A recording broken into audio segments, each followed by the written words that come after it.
Hello everyone, welcome you all. स्वागत है आप सभी लोगों का। और इस वीडियो में हम डिस्कस करने वाले हैं स्क्रैपेज पॉलिसी को।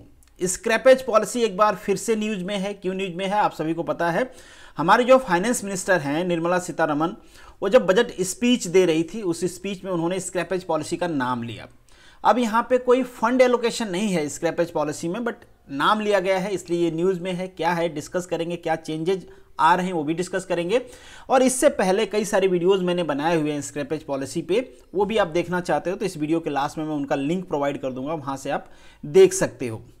दूसरी चीज़ कि वो कौन कौन सी फ़ी इन्वॉल्व होंगी जब आप अपनी पुरानी व्हीकल का रजिस्ट्रेशन रिन्यू कराने के लिए जाओगे। मतलब यहाँ पे हम ये समझने की कोशिश करेंगे कि अगर पुरानी व्हीकल आप रखते हो तो एडिशनली कितना चार्ज आपके ऊपर लग सकता है पुरानी व्हीकल रखने के वजह से। और डेफिनेटली यहाँ पे कुछ इंपॉर्टेंट एमसीक्यू मैं आपसे पूछूंगा। ये इंपॉर्टेंट इसलिए हैं क्योंकि ये जो फिटनेस टेस्ट है ये बहुत ज़्यादा न्यूज़ में है स्क्रैपेज पॉलिसी की वजह से। व्हीकल फिटनेस टेस्ट की मैं बात कर रहा हूँ। जब न्यूज़ में है, आपका एग्जाम आने वाला है, तो पॉसिबिलिटी होती है कि जो टॉपिक न्यूज़ में होते हैं उससे रिलेटेड आपसे क्वेश्चन पूछ लें। इसलिए यहाँ पे कुछ इंपॉर्टेंट क्वेश्चंस भी हम डिस्कस करेंगे। और जिन पुरानी वीडियो की मैं बात कर रहा था उन वीडियो का आप यहाँ पे थंबनेल देख सकते हो। ये सारी वीडियो हैं बेसिकली रिलेटेड हैं आपके स्क्रैपेज पॉलिसी से। इन सारी वीडियो का लिंक मैं लास्ट में प्रोवाइड करा दूंगा, आप वहाँ से देख सकते हो।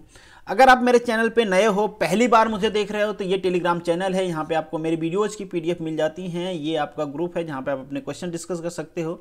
इंस्टाग्राम, फेसबुक, ट्विटर, जहाँ पे भी आपकी इच्छा हो मुझे फॉलो कर सकते हो। वीडियो शुरू करने से पहले मैं आपको क्वेश्चंस कुछ दिखा देता हूँ और उम्मीद करता हूँ इन क्वेश्चंस का आंसर आपको पता होगा, क्योंकि ऑलरेडी आप तैयारी कर रहे हो और अभी फरवरी में 7 फरवरी को आपका एग्जाम भी है। जीपीएससी की मैं बात कर रहा हूँ, बाकी लोगों का बाद में होगा। तो आप ट्राई करो, देखो कि इसमें से कितने क्वेश्चंस आप सही कर पाते हो। ऑलरेडी ये टॉपिक काफ़ी न्यूज़ में है, तो आपको भी ध्यान देना चाहिए कि जो टॉपिक न्यूज़ में है उसके आंसर तो आपको आने ही चाहिए। लास्ट में, इस वीडियो के लास्ट में इन सारे क्वेश्चंस का आंसर मैं बता दूंगा और एक्सप्लेनेशन भी बता दूंगा। तो सबसे पहले डिस्कस करते हैं कि गवर्नमेंट का सबसे बड़ा शिफ्ट क्या है नई पॉलिसी में। इससे पहले जो पॉलिसी आई हुई थी उसमें गवर्नमेंट ट्राई कर रही थी कि जो स्क्रैपेज पॉलिसी है उसको मैंडेटरी बनाया जाए, बट चूंकि काफ़ी सारे प्रोटेस्ट हो रहे हैं गवर्नमेंट पॉलिसीज़ पे, अभी आप देख ही रहे हो फॉर्म बिल पे प्रोटेस्ट चल रहा है कि इतना दिनों से कितने सारी कंट्रोवर्सी हुई है। तो मुझे लगता है यही सारी चीज़ें ध्यान में रख के कि इस बिल पे भी प्रोटेस्ट ना हो, स्ट्राइक ना हो, कॉन्फ्लिक्ट ना हो, गवर्नमेंट ने इसको वॉलंटरी बना दिया है। मगर ये वॉलंटरी तो है, सुनने में अच्छा लग रहा है कि आपकी इच्छा है तो स्क्रैपेज में भेजो, नहीं है तो ना भेजो। बाद में यही जो चीज़ें हैं आपको बुरी लगेंगी जब हम फ़ी की बात करेंगे, तो आपको लगेगा कि आपको बहुत ज़्यादा एडिशनल चार्ज देना पड़ रहा है। ये पॉलिसी इंप्लीमेंट कब से हो रही है? ये इंप्लीमेंट हो रही है अप्रैल 1, 2020 से। क्योंकि ये नेक्स्ट ईयर इंप्लीमेंट होगी, इसीलिए इस साल के बजट में शायद इसका एलोकेशन नहीं हो, चूंकि अप्रैल में होगी, उससे पहले फिर से बजट आएगी तो हो सकता है उस बजट में इसके लिए एलोकेशन हो। क्यों एलोकेशन की बात कर रहे हैं, बजट की डिमांड क्यों होनी चाहिए इसमें? क्योंकि आपको इंसेंटिव चाहिए। अगर गवर्नमेंट इंसेंटिव नहीं देगी तो कोई भी अपनी व्हीकल स्क्रैपेज में क्यों डालेगा? ये बहुत बड़ा क्वेश्चन मार्क उठ जाएगा पॉलिसी के इम्प्लीमेंटेशन में कि पॉलिसी फेयर तरीके से इंप्लीमेंट नहीं होगी अगर कोई इंसेंटिव नहीं रहेगा तो। इसलिए गवर्नमेंट को इंसेंटिव देना ही पड़ेगा। वो देखते हैं गवर्नमेंट देती है कि नहीं। अब हम बात करते हैं फिटनेस टेस्ट का। फिटनेस टेस्ट अब सारी व्हीकल के लिए मैंडेटरी है। अब आप कहोगे कि फिटनेस टेस्ट के हमारे व्हीकल के रिन्यू करने से क्या रिलेशन है? पहले ये जो फिटनेस टेस्ट है ये केवल ट्रांसपोर्ट व्हीकल के लिए मैंडेटरी था हमारे मोटर व्हीकल एक्ट के सेक्शन 56 के हिसाब से।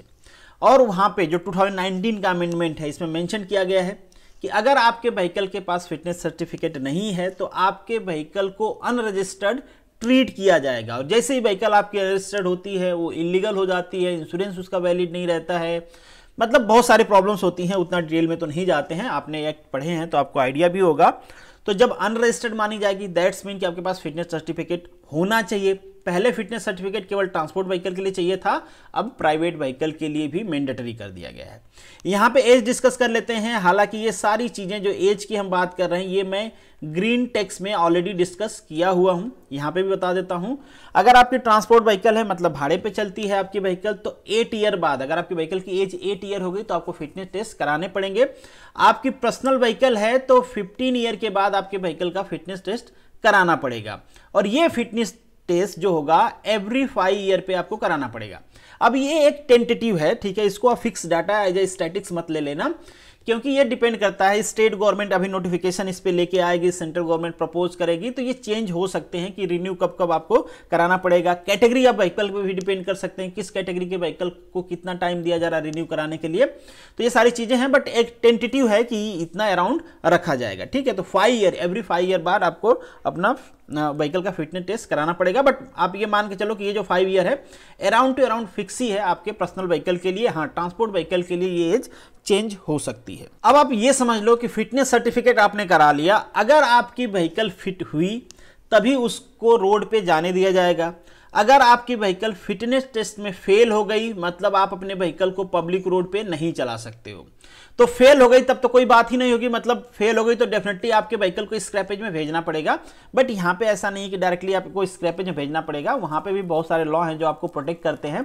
फिर से आप अपने व्हीकल का मेंटेनेंस कराओ। अब मान लो कोई नई व्हीकल है, कहीं पे उसका एक्सीडेंट हो गया, तब तो वो फिटनेस टेस्ट में फेल ही हो जाएगी ना, तो फिर से उसका मेंटेनेंस करा के आप फिटनेस टेस्ट करा सकते हो। ये सारी चीजें हैं। बट नेवरदलेस अगर 3 टाइम्स वो फेल हो गई, ठीक है, कंटिन्यूअसली वो 3 टाइम फेल हो गई फिटनेस टेस्ट में, फिर आपके व्हीकल के पास कोई चांस नहीं है, आपको अपने व्हीकल को स्क्रैपेज में भेजना पड़ेगा।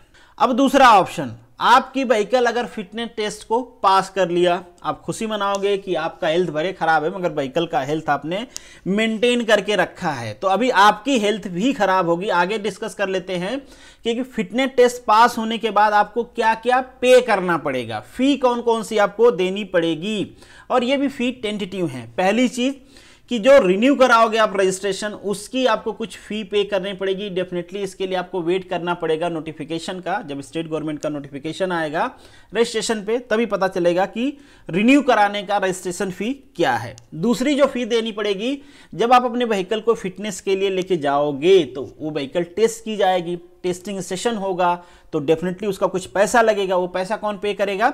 वो पैसा आप ही पे करोगे एज अ रजिस्टर्ड ओनर, तो ये भी आपको पे करना पड़ेगा।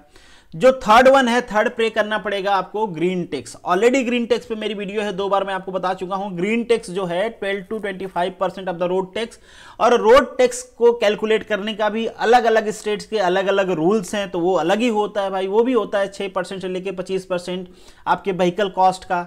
कई जगह व्हीकल कॉस्ट लेते हैं, कई जगह सीटिंग लेते हैं, कई जगह आपके व्हीकल का वेट के हिसाब से करते हैं, बहुत सारी चीजें हैं। बट ये जान लो, मैं टेंटेटिवली बता देता हूं कि ये कुछ 40,000 से लेके कुछ आपके 1 लाख के आसपास आ जाता है। डिपेंड करता है कि आपकी व्हीकल का प्राइस क्या है, आप कौन से स्टेट्स में रह रहे हो, वहाँ पे रोड टैक्स कितना है, ये सारी चीज़ें हैं। तो अराउंड इतना आ जाता है। तो अगर आपकी व्हीकल फिटनेस टेस्ट में पास हो गई तो भी ये फी उसको भरनी पड़ेगी। इसके अलावा एक इनडायरेक्ट फी है जिसको सब लोग डिस्कस नहीं करते हैं, बट टू बी फेयर अगर हमारे सोसाइटी में कुछ चीज़ें एग्जिस्ट करती हैं तो हमको एक्सेप्ट करने में कोई भी हिचकिचाहट नहीं होनी चाहिए। तो एक और फी है जो इनडायरेक्ट है, जिसके बारे में गवर्नमेंट या कोई भी आपको नहीं बताएगा और आप जानते भी हो। एक होता है चढ़ावा। ये चढ़ावा क्या होता है भाई? जो ऑफिसर फिजिकल फिटनेस सर्टिफिकेट देगा, मतलब फिटनेस सर्टिफिकेट जो ऑफिसर देगा, जब तक आप उसको कुछ चढ़ावा नहीं दोगे तब तक आपकी व्हीकल पूरी तरीके से फिट है, वो भाई साहब आपको फिटनेस सर्टिफिकेट नहीं देने वाले हैं। 10 दिन, 20 दिन, महीना, 2 महीना दौड़ोगे, परेशान होकर आप कहोगे भाई साहब माफ़ करो यार, बहुत बड़ी गलती हो गई, समझ नहीं पाया, कुछ आपको देना चाहिए था, आपका भी हक बनता है। ये हमारे सोसाइटी का करप्शन एग्जिस्ट करता है। जो लोग मुझे देख रहे हैं, मैक्सिमम लोग आप MBI बनने वाले हो और MBI ही ऑफिसर होता है, टेस्टिंग ऑफिसर होता है। हो सकता है किसी दूसरे स्टेट में MBI के पोस्ट को कुछ और कहा जाता हो, जैसे यूपी में रीजनल इंस्पेक्टर इसका काम करता है।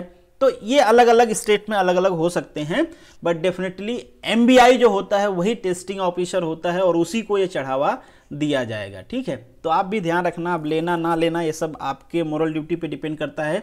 मैं तो क्या ही कहूं, बट ये भी एक फी है जो ओनर को, रजिस्टर्ड ओनर को बियर करना पड़ेगा। तो इन शॉर्ट में कहूं कि अगर हम बात कर लें कि आपको हर 5 साल में, अगर आपके पास पर्सनल व्हीकल है तो हर 5 साल में एवरी 5 ईयर आपको एटलीस्ट 50,000 से लेके कुछ 1 लाख के आसपास, अगर आपकी व्हीकल लग्जरी हुई हालांकि लग्जरी व्हीकल वालों को तो पता ही नहीं चलता कि वो कहाँ कहाँ पैसा दे रहे हैं। तो अगर आपकी व्हीकल लग्जरी हुई तो ये 1.5 लाख तक भी जा सकता है, but around 50 to 1 lakh rupees आपको एवरी 5 ईयर पे करने पड़ेंगे अगर आप अपनी पुरानी व्हीकल से प्यार करते हो, उसको रोड पे चलाना चाहते हो। तो एक ऑप्शन और है आपको अपने पुरानी व्हीकल को अपने घर पे रखने का, कि आप अपने व्हीकल को विंटेज कार में रजिस्ट्रेशन करवा लो, वो भी फ्री नहीं है, उसके लिए भी आपको 25,000 रुपए देने पड़ेंगे। अब बहुत सारी नेगेटिव खबर के बीच में एक पॉजिटिव खबर को भी डिस्कस कर लेते हैं भाई, ये भी जरूरी है, पॉजिटिव चीजें भी हैं इसमें। एक तो पोल्यूशन है, उसके बारे में मैं डिस्कस नहीं करूंगा, डायरेक्टली ओनर से रिलेटेड क्या है वो मैं डिस्कस कर रहा हूं यहाँ पे। तो कुछ मॉनेटरी इंसेंटिव दिया जाएगा ओनर को डेफिनेटली, इसीलिए आपका व्हीकल आपके बजट में एलोकेशन चाहिए स्क्रैपेज पॉलिसी के लिए, जो कि अभी नहीं है, नेक्स्ट ईयर आएगी तो डेफिनेटली होगा। ये मैं क्यों कह रहा हूं, ये मैं इसलिए कह रहा हूं कि जो भी ड्राफ्ट पॉलिसी सबसे पहले बनाई गई स्क्रैपेज पॉलिसी का, वहां पे बात किया गया था कि जो भी ओनर होगा, मतलब लोग स्क्रैपेज में भेजें, उनको मोटिवेट करने के लिए उनको इंसेंटिव दिया जाएगा। बेसिकली वहां पे बात किया गया था कि आपको रोड टैक्स में इंसेंटिव दिया जाएगा। जो मैन्युफैक्चरर हैं उनको कहा जाएगा भाई आपकी व्हीकल धड़ाधड़ बिक रही हैं, तो ऐसा करो कि आप भी कुछ 5 से 10% जो व्हीकल की कॉस्ट है उसमें डिस्काउंट दो, तभी लोग आपको अपनी व्हीकल स्क्रैपेज कराएंगे और नई व्हीकल खरीदेंगे। मैन्युफैक्चरर क्यों देगा आप सोचोगे, मैन्युफैक्चरर इसलिए देगा, गवर्नमेंट कह रही है कि ये जो व्हीकल स्क्रैपेज में जाएगी तो आपको रॉ मटेरियल आसानी से और सस्ते में मिल जाएगा, तो कुछ आप भी सहो और आपकी नई नई व्हीकल बेचेंगी तो आपको भी कुछ होना ही चाहिए। इसके बाद सेंट्रल गवर्नमेंट, रोड टैक्स तो स्टेट गवर्नमेंट का हो गया, इसके बाद सेंट्रल गवर्नमेंट भी अपने तरीके से कुछ इंसेंटिव देगी। तो इन शॉर्ट ये माना जा रहा है कि जब ये पॉलिसी पूरी तरीके से इंप्लीमेंट होगी तो कुछ न कुछ इंसेंटिव दिया जाएगा और गवर्नमेंट ट्राई करेगी कि वो अट्रैक्टिव हो, ताकि लोग अपनी व्हीकल स्वेच्छा से जाएं। और जो युवा पीढ़ी है वो तो भाई उनको तो खुशी की बात ही, वो तो चाहते हैं कि पुराना मॉडल जाए भाड़ में, बाबूजी पे प्रेशर बनाए और फिर नया मॉडल लेके आए। तो उनके लिए तो ये पॉलिसी बहुत बढ़िया है, जो यंग पीढ़ी है और जिनके बाबूजी थोड़े पैसे वाले हैं। और डेफिनेटली आपके बेटे के लिए भी अच्छी बात है, आप कमाओगे फिर आपका बेटा भी वही करेगा, पिताजी गाड़ी खराब हो गई है अब दूसरी लानी। तो अब क्वेश्चन को डिस्कस कर लेते हैं, who will bear the cost of fitness test? कौन करेगा भाई? ओनर करेगा, जिसको चलाना है व्हीकल वो करेगा। दूसरा तो क्या करेगा, मौका मिला तो आपके ऊपर फाइन करेगा क्योंकि आप टेस्ट नहीं करवा रहे हो। सेकंड क्या है, who will be the testing officer? कौन होता है testing officer? Motor vehicle inspector. अब कुछ लोग तो ये वीडियो देख के मोटिवेट हो जाएंगे कि यार आज से पढ़ाई दोगुनी कर दो, एक और मौका आ रहा है विटामिन एम इंक्रीज करने का। नहीं। थर्ड जो क्वेश्चन है आपका, validity of the fitness test will be, क्या होगी भाई? पूरे देश में होगी वैलिडिटी। एक जगह फिटनेस टेस्ट आपकी व्हीकल ठीक है तो दूसरे स्टेट में जाके खराब नहीं होगी, अच्छी बात है। नहीं तो हमारे देश में तो रोड टैक्स आपको हर स्टेट में भरना पड़ता, नहीं हो सकता है यहाँ पे भी कर देते, बट ठीक है, मतलब पूरे इंडिया में वैलिड होगा। नेक्स्ट जो है आपका, which of the following section of motor vehicle act make fitness certificate mandatory for the vehicle? कौन बनाता है भाई? Section 56 of motor vehicle act 1988। तो ये दोनों आपको याद रखना है। और इसमें जो 2019 में अमेंडमेंट में कुछ चीजें की गई हैं, अमेंड किया गया है कुछ उस सेक्शन में, वो भी आपको ध्यान रखना है, बहुत जरूरी है, न्यूज में है, आपका एग्जाम आने वाला है, आपसे क्वेश्चन पूछा जा सकता है। तो this is the end of this video. Thank you so much for watching this. मिलेंगे नेक्स्ट वीडियो में, तब तक के लिए all the best, good luck.